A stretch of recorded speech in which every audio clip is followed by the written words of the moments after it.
What's going on, everybody? So this is probably one of my first ever kind of cleaning videos that I've ever done.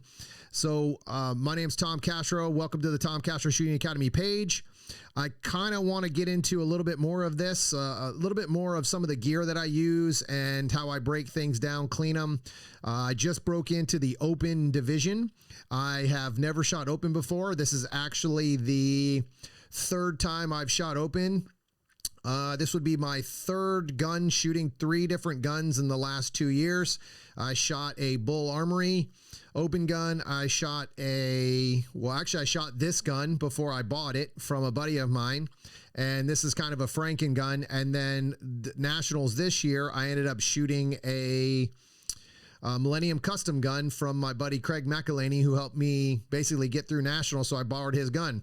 So I figured I'd do a quick breakdown on how I clean my gun. A lot of people, I kind of went through, I didn't really know anything about 2011s.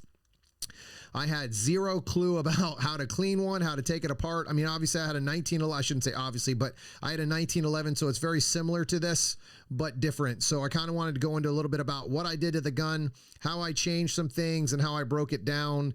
And I figured I'd throw this video together while I'm going to it. So I have an Allen key here to take off my racker, which I just installed. The racker I bought was a Highboy from Infinity. The reason I chose that was because I was having an issue where I would hit it hits my thumb if it's straight and really low. I tend to I push down on my thumb when I'm gripping the gun, but because of how high I ride my support hand, it tends to get up into that racker. And if you've ever made the mistake to let the racker hit you in the thumb, it feels like you ripping your finger off. So it's a very painful thing. It can cause jams. So I decided to just get rid of that option. My buddy ended up having a Highboy on his gun from Infinity. So that's what I ended up going with. So on this specific gun, let me give you a rundown of kind of what I know about this gun. It's a Franken gun. It has an STI frame. Obviously, it's a 2011. It has an Infinity slide. I'm not even sure what kind of barrel it is. I know before I bought the gun that it was done by a reputable gun maker in Texas. Wish I knew who it was to give him credit, because so far the gun shoots great. It has a PT grip on it, which I put on myself. First time I've ever installed. Well, I did a lot of gunsmithing so far on this gun. Considering that I'm not much of a gunsmith, you kind of learn as you go. You take chances of breaking things and messing things up. But I was able to successfully, due to some help. I had some advice from Art Jensen, who actually makes Axiom custom guns. He makes an amazing open gun. And my PCC sponsor, which also makes 2011s, and hopefully getting into the open game, David Padovan, so from Da Vinci Machining. So I was able to kind of get in there with him, and he kind of showed me some of the ropes, showed me some things, but I did all the physical work. I installed my own trigger. I did the trigger jobs. So it was really kind of neat on, learning a gun that I'd never ever worked on before. So it was nice that I had other people's experience to kind of help me on the way. But installing the grip was probably the hardest part of what I've done so far, because I didn't have a clue on what I needed to do to install it. I had never taken the safeties off. I had never taken the grips off of a 2011, nothing. I mean, I had no idea. So I have off screen here, and I'll grab it real quick. This is originally what was on the gun. I'm assuming it's an STI grip. I'm not even sure, but it was what was on the gun, and it was a completely different feel when I switched them out. I didn't realize how much I disliked the gun when I had the plastic grip. I come from a plastic fantastic Canic, so I'm okay with a plastic grip and a plastic gun. But this, on how heavy this 2011 was a lot different feeling. So that's one thing where I wish I would have. I guess I wish I wouldn't have done anything, but I'm glad that I switched it out, because I immediately. My buddy Nestor, who I bought this from, had the metal grip before he bought an actual Infinity, not a Franken gun. So I bought this whole setup from him, and I had to put the grip on myself. But I asked a couple guys how much they would do to install it, so on and so forth. And I said, screw it. Let's just give it a shot. Let's see how it goes. I had never done it before, so I kind of wanted to see where I was at. So let me go ahead and start down into this road of breaking this gun down. I'll give you guys a few things that you need to break this gun down in case this is your first time as well. So first thing I have is an Allen key because I have to take my racker off. The second thing you have to have is, and I don't know how well you can see this in the camera, but a paper clip, folded or bent, or I guess you could use an Allen key. An Allen key is a little bit stronger, but you basically need something to go inside of your guide rod to compress your recoil spring so that you can take the guide rod out of the gun. This specific gun, the guide rod's a little bit longer. I don't know if that was intentional for any other reason, but I'll show you something that I had to do for this guide rod to work so I didn't have to purchase another one. I actually did some of this stuff today. Actually, I'm pretty proud of myself for a few things. I actually installed my own racker. So I did a few things wrong, obviously from lack of experience. I shaved some things where I shouldn't have. It still fit. It still worked out, but it would have been a little bit better if I would have, known what I was doing. So maybe one day if I decide to go into some more of these videos, I'll buy another racker just to kind of show you guys a little bit of the gunsmithing that I learned from the whole thing. Cause it was kind of an interesting job that I ended up creating, or that I had to do, and not having a whole lot of gunsmithing experience, it's really working out because I just, I use common sense. I don't just go in there and start grinding things and filing things, and I kind of think about how I would get it to fit. So first thing, and actually I'll see if I can show you. Let me see if it shows up on camera there. You can kind of see here, this is what I had to file in, and the racker had to go into that. I don't know if it's going to be easy to see on camera there, but you can kind of see there I had to put the racker in.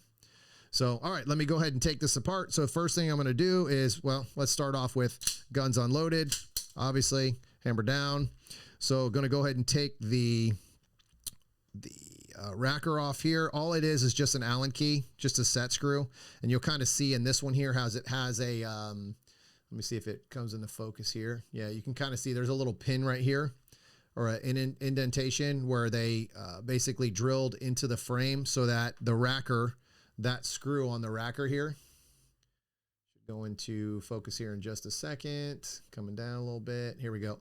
So you'll see right here where the screw is. That's the set screw that holds the racker in when you need it so it won't fly out while you're shooting. Because trust me, it definitely does go flying out if you do not. All right, so let's go ahead and take it apart. So what you do basically is hammer back, rack it a little bit. Then you're going to push out the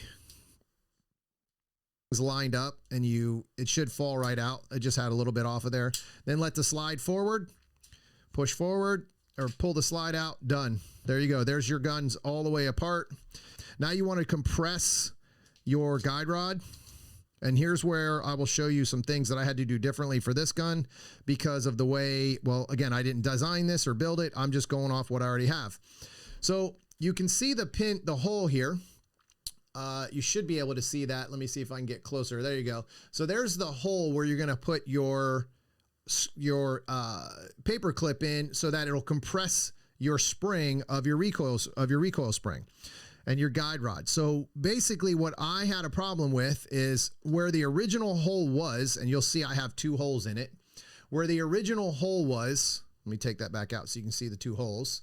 Where the original hole was, it would not allow me to remove the guide rod because of how long it was. So instead of cutting the guide rod and going into maybe the gun not working, because again, I didn't build the gun. I don't know who built it. So I kind of just am working with what I have. I had a second hole drilled into the guide rod so I could remove it.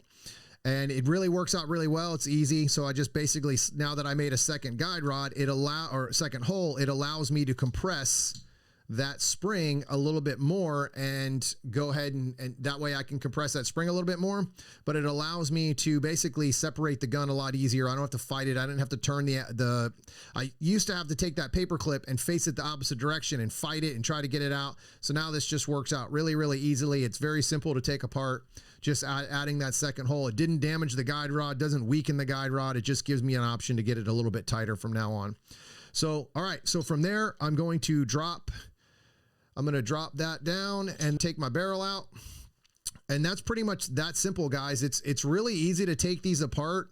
It's not very difficult to take this gun apart once you kind of have an idea of, how you're supposed to take it apart. And then all I really do on the 2011 is I kind of just do a quick polish. I want to make sure that my feed ramp is nice and clean. I'm just going to do a quick wipe down here. I don't need a whole lot of chemicals. I've actually, because I clean my gun in between, I think I do usually about 2 or 3 stages, and then I go and I take the gun apart, throw some oil on it, get some of the gook out of it, just because it's open and you really want it to work. So the first thing I usually do is I go through and I kind of clean all the crap out of everything, get any kind of grime and any powder or anything off of that. So I'm going to show you some of the stuff that I use to clean. Obviously, Q-tips. They are your favorite, and a fan of yours. You should be have lots and lots of Q-tips around when you clean a gun, especially these, because the details are what keep these working. These things are very particular, and they do like to jam and have issues, because if you get anything inside of them, they're always built with such tight tolerances that any kind of dirt and grime or anything that gets inside of those things, they are not going to run. So here's another product that I use, guys. I don't usually spray this in the house. It doesn't smell, but I try not to splatter stuff all around. Let me get everything out of the way so I can kind of show you guys. So I use this SuperTech lubricant. It's at Walmart. I think, well, thanks to the wonderful times right now, it's gone up in price, but this stuff used to be 97 cents or 97 cents. It used to be super cheap. It works really, really well. It also lubricates. It leaves kind of a film of lubrication over the top of the steel, and it's really, really great. But the only thing is it's gone up in price. So, but it is a lot cheaper than a lot of the gun prices and the gun stuff that they sell. So this is one of the things that I use to clean the guns, and I'll show you what I mean by how easy it is for this thing to work. So it comes out has some pretty good pressure, but you just come in, kind of spray everything. It just absolutely wipes out any kind of crap that's inside on the guns. It really works really, really well. So I always have 2 rags, and you can kind of see on the towel how much of all that black and all the crap that's got poured out of the gun. And then I just come in with another Q-tip. You can take a toothbrush if you have one and really kind of clean it if you need to, but you really don't need to go in there and kind of clean with a toothbrush unless you really let the grime build up. But for me personally, since I switched over to open, I definitely clean the gun a lot more. The other thing is you really want to make sure that you sometimes you have to break the Q-tips down a little bit and use them to get into tight spots, because the Q-tips are a little bit thicker than some of the spots on the firearm. So especially these, like my Canic that I would use, it was pretty darn easy to clean. I would just usually hit it with a toothbrush, and everything would just come flying out of that thing. But for these, there's a little bit more cuts and areas that are a little bit harder to get to. So for this specific cleaning, I'm going to go ahead and take out the extractor and kind of show you guys a little bit about how you do that. I'm sure there's plenty of videos out there from guys that are a lot more experienced in gunsmithing than I am, but I figured I'd give you guys kind of the non-professional version of cleaning my guns. So I know that I struggled a little bit trying to find somebody to just give me a quick, easy idea on how to clean. So again, I'm going to clean out I don't want any kind of, chunks of anything. And I've noticed that with open, with as much powder as you have coming out of those cases, sometimes some of that powder will get inside and get all over your gear inside the gun. So like inside the slide and everything. So, all right, so let me go ahead and I have another thing that I usually use a lot while I'm working on guns, but not so much on these 2011s. But I use punches. I bring a punch in. So then I'm going to push down on the firing pin, and then I'm going to bring back I don't even know what they call this thing, the extractor out. Okay, so right now this is the firing pin. Just going to clean that, remove the spring, make sure there's no damage on the firing pin. Everything looks good. So one great thing about buying this gun from my buddy is that, I got a really good deal. I mean, it wasn't free, obviously, but I got a really good deal, and it barely had any rounds on it. So he bought it used, but they had just built the gun. for the guy that he bought it from. So he got a really good deal, and the gun's just, I mean, it runs great so far. I mean, I just got started on it, but you know, I really like it so far. I'm excited. I really enjoy open so far. So, all right. So the extractor, just got to push it in just a little bit in the front here to get it to go in there, because it ends up hooking on the face of the gun there. So then all you have to do now is just pull that slide back, or pull that ejector back a little bit. So you just do a little light pry. You don't, I mean, you barely have to put any pressure on it, but you can go in with your finger once you get it out and just kind of twist it. So this extractor ends up having 2 springs on it. So what you're going to do is just make sure that you clean the extractor really, really well. And you want to make sure that you don't lose those parts. So you'll see I just had them fall out. So there's 1 spring, and there's another one inside this towel somewhere, wherever it might have went. This is the thing. You have to be very careful with these parts. Are there it is. The springs are still inside the extractor there. So I'm going to clean all that area. I'm actually going to remove the second the second spring there. Really clean everything, because this is one thing for sure when it comes to an open gun that you have to keep running. So I'll take a Q-tip, really drive it in there, kind of make sure I get any of that gook out of there. Everything looks pretty good. Install the springs again.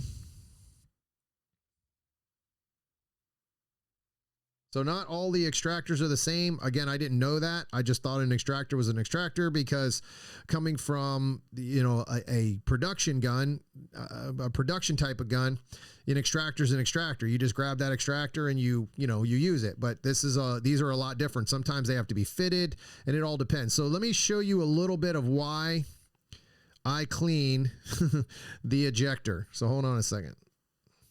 I'm sorry, the extractor. Let me pull this Q-tip out of where I just pulled this out. This was a brand new clean ejector Q-tip. So let me see if I can get it to focus here. So that was a brand spanking new Q-tip. That's how dirty. I think I have maybe 500 rounds through the gun for that Q-tip. That's how dirty that is. So let me see if I can get that to focus again. That's how dirty that was. And this is the back side as I pulled it out through the back. I mean, it's extremely dirty in there. So I'll end up running a few Q-tips through there just to make sure I got it all and really get it all out of there. I'm going to also clean where the firing pin is. I'm really going to make sure that I do a good job cleaning that, because like I said, that's where you start to have jams. So I'm going to spray a little bit of my chemical in there. This is where you start to have jams on some of these things because you don't clean your gear. So you spend thousands of dollars going to a match, and then you don't put the effort or the time or the extra 20 minutes it takes to clean the gun. It's just kind of stupid. It doesn't make a lot of sense to me. So spend that extra time cleaning your gear. It really matters when you go to these bigger matches. Hell, even practice. Why would you spend all this time driving to the range, getting all your practice ammo ready, making sure your ammo is all case gauged, and then go to practice and have all these jams and not even get any work put in? That's where you really win these matches, not going to a real match. You win them at practice. You learn how to get better at practice. Then you go to a match and you win. That's how it goes. So, all right, everything's clean there. Now I'm going to slide that the ejector back in, or the extractor back in. So the thing here with this is you have to make sure that the spring and everything is put back together. There we go. So let me show you that again in detail. So what you want to do is there's a little bend in with the spring on this specific extractor. So what you want to do, get in there with a pair of pliers, and you want to just give it a little bit of a push on that spring or wherever the bend is, so that you can get past that lip. There's a little lip on the inside that the shoulder of the actual rod of the ejector sits on, or the extractor sits on. So then you're gonna line it up, and you're just gonna push it in. Just gonna make sure you just get it all lined up, and you're gonna be able to push that in. Now you're gonna have, what I usually do to do it is I actually twist it and walk it in, not just hammer the thing in. So I do a little twist, and then you'll kind of see here at the back, you'll start to line it up. But let me see if you can see inside. Probably not going to be able to see it. There's not enough light in there, but right as you come through the front here, you'll see as it starts to come through, it's just going to click. So as it clicks, the extractor or the ejector the extractor just came out and you're going to be lined back up. So it's going to be nice and clean. I mean, wow, it's a completely different color, obviously, since I cleaned it now. So then I'm going to put the firing pin back in. Make sure I turn it all the right way here. Firing pin. I will take my punch, press down. Once that punch gets pushed down far enough, you should be able to slide the cover over the top of it. And once you do that, there it is. All right, so it's all fully back installed. Everything's nice and clean. So that is the slide. That's the slide part right there. So now I have the barrel. I've cleaned the barrel. Going to make sure everything's good there. Let's go into oiling now. So actually, let me go back just a step here, and we'll go into the frame now.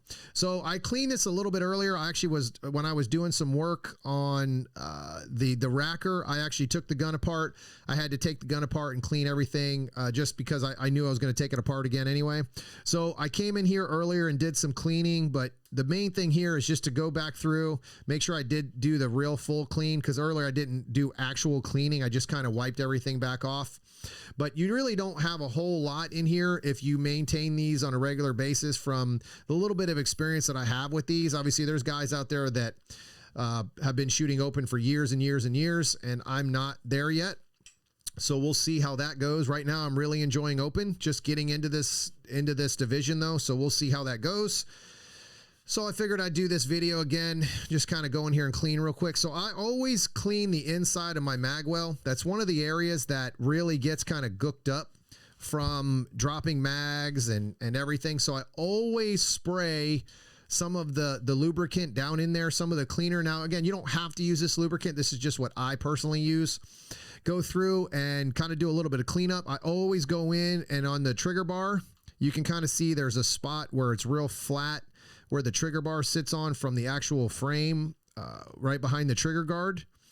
And I always make sure I clean that. I always make sure I move, I'm really making sure there's no dirt and grime on the trigger. Kind of clean that area up, kind of clean all that mess up inside there. Make sure there's no dirt and grime coming in there, because everything's so tight on these guns that I noticed that if you have any dirt and grime, it's going to really affect the way it feels, not just the way it shoots. I mean, it might shoot, but it's just the way it feels. It's going to feel grimy, and it's not the same as a production gun where you can get away with some dirt and grime in between parts. This thing, it's just super tight. I know that when I put the grip on, that I could get the grip on, but it wouldn't allow the slide to slide back and forth. So this is where the professionals, gunsmithing comes in, is you have to kind of know that stuff. You have to know that you're not going to have it. You're going to have to take things apart numerous times, which I did. Numerous times I took things apart to make sure that everything fit. So, I mean, I had, the grip was so tight when I originally put it on and took some metal out of there, that it was so tight that I couldn't get the thing to actually cycle. The gun wouldn't cycle even by hand. So that just means how tight I had it in there. And because you basically, when I put the grip on, you're only taking from the grip. You're not taking from the actual frame or the actual frame of the gun. You're taking from the grip. So, it was interesting learning how to do this stuff and not having any actual experience with with gunsmithing of a 2011. A Canic, I mean, I can take that thing apart and put it back together almost blindfolded, because that was where my experience came from. So in this specific setup, it's all clean. Everything's ready to go. So now I'm going to put it back together. So I'm going to start oiling the gun, and I'm going to show you guys a little bit about where I oil. So the plunger here on the back, I always make sure that I put some oil in there. Just throw a little bit. I am not a big specific oil person. I don't think there's an oil that's 100% better than somebody else's. This specific oil I'm using right now is Ultima Lube 2 from Wilson Combat. It's expensive oil, so that's I just happen to have it when I first started. That's something I bought. I can't remember what I was using last time, but the stuff I had before was really good. You can use any kind of synthetic oil that I've heard of. I haven't personally used it, but that'll probably be my next thing, just for cost. you know, and I oil my gun regularly. So as long as you have lubricant on there, I don't like Hoppies is good. I've used Hoppies. I don't, again, today's technology is really, really good. So I don't think we have this like different kind of oils to where we have one oil is going to ruin your gun over another. Personally, that's just from my experience, but I stick with synthetic oil or a really high end gun oil that I've used before. I try to stick with that just for me personally. One of my main things that's kept me out of open for a long time was because I don't want to have gun problems. So, you know, just because you shoot an open gun doesn't mean you're going to have gun problems. It just means that it's not if it's going to happen, it's when kind of thing. So, all right. So here on the frame, I'm going to run it into the rails here. I have a couple rails on the top or the sides here. I always run it into there, and you'll see I have some rails on the back here where the slide goes on. I'll run in there. Then I will go along the slide here, and I will use the tracks that ride on those rails. Here we go. All right. So that's it for the slide. That's all. And I'll put a little bit on the top here. Anywhere I know that it's going to ride. Oh, and inside the lug, where the lugs go on the barrel. Now, you'll see I do a lot, especially this gun with open. I do a lot of double oiling. So there's places that with the Canic, I would only oil in one spot and then it would just rub together. Here, I oil the hell out of this thing. Again, I'm following a lot of advice from other shooters that shoot open. They're like, man, if it's not dripping, you're probably going to have issues. So I make sure that I oil the hell out of these things. And after working on them quite a bit, now that I've had this thing for, I guess it'd be about 3 weeks, I've noticed that you got to oil the gun a lot. That just how tight everything is when you take it apart, put it back together. There's a lot of things there going on. So you want to make sure that you oil the hell out of the gun. That's my advice. So I've been kind of sticking with what I was told, and I can tell you just from my personal experience that it's very, very true. It's very, very important. So, all right, so we're going to go into here. I'm going to lube the guide rod. I will wait to lube the guide rod after I get it in. I don't like putting it in there. It's just really slippery. So basically I slide it in there. Drop it in there. You know, you got the paper clip there. That's the fancy tool. We have these very expensive guns. We have a paper clip that holds the gun open. It's kind of funny, I think. So that one actually, now that I did that second hole, you can see how fast that went in and how fast it comes out. It was a lot easier. Before, it used to be real pain in the ass. So I want to make sure that that's all lubricated. I'm going to make sure that I actually lubricate the sleeve here when I put it in. So that thing's nice and lubricated. Makes it a lot easier to get it in and out as well. Now I'm going to take the paper clip out. Now, as you'll see, the guide rod's really exposed to me right now. So this is when I'm going to oil it. So now that I have my finger on it, instead of just letting it go, I'm going to lubricate that guide rod. And then I'll be able to let it go. And then it's done. So I'll throw a little bit in here now over the spring. And again, if you've noticed, I've oiled just about every single thing that I've touched on this gun. It's crazy. So I'm going to go ahead and drop that spring down in there. Now I will reinstall this. These are actually very simple guns once you kind of get in there and start touching them and figuring them out. So you're going to line that slide up. So the biggest thing is you're going to have this. There's going to be a hole here where you have to take your slide stop. I could not think of the name of this earlier when I was taking this out. I don't know why, but your slide stop here is going to be you're going to oil that as well before you put it in. So my recommendation is before you go to line everything up and you start putting everything to back there, throw a little bit of oil on that right now so that when you go to put it together, it's real easy to get together. Because if you're trying to oil it and put it together and hold the gun at the same time, it's a real pain in the ass. So let me show you guys what I mean. So as I push it together, I'm going to put my slide together. Now, if you notice, I have the hammer is back as well. So it makes it a lot easier on actually maneuvering it. So this is where sometimes you need a little assistance. So I'll actually make sure that I go in and I open that.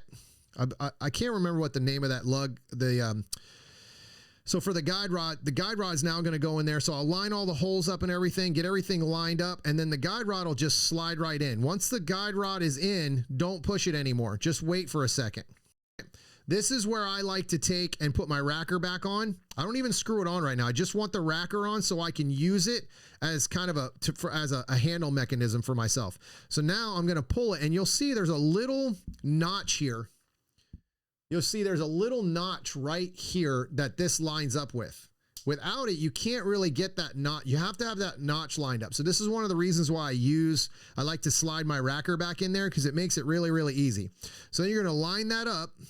And actually, let me pull this out so I can kind of show you what I mean. So on this slide stop, you'll see there's a little rounded tip at the very, very top. I don't know how easy that's going to be able to see with my hand there, but it's very rounded at the very, very top here. It's very rounded. So right where my thumb is, that's a rounded piece. So as you come up, and if you look at the slide, there is a little, so you gotta get my racker to work here. All right, so I'll show it to you here, holding the racker. There's a little rounded notch in the slide right here. I don't know how well you're going to be able to see this. I'll see if I can zoom in, but there's a little rounded notch there. That is so that when you slide, that's where exactly where the slide stop goes, and you line those two up. So you pull it back, hold it right there, find that notch. It's very, very simple. And then you just push.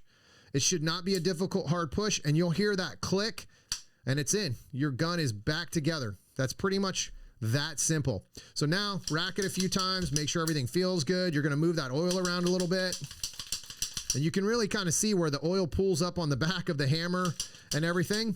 So I usually go back and I kind of wipe everything down. I don't want all that oil all over my gun while I'm shooting. Inside the gun is great, but I don't want it on my hands. It's very, very difficult to hold onto the gun when your hand is full of oil. So that's kind of an important thing to not have. So then the last thing that I do to make sure that I'm good to go is I put my racker back on. And then I will do, one of the reasons why I like cleaning my guns is because after I clean the gun, I get to do a little dry fire. So what I'll do is I'll go back now after the gun's been cleaned. I'll clean everything off. I make sure I put all my stuff away, put all my gear away. Everything's done. Throw all my trash out. Save my very, very important 5-cent paper clip here. That is amazing to me that we have this much technology and we're still using a paper clip to take our guns apart. But that's it, guys. That's pretty much the video that I have for you on the 2011.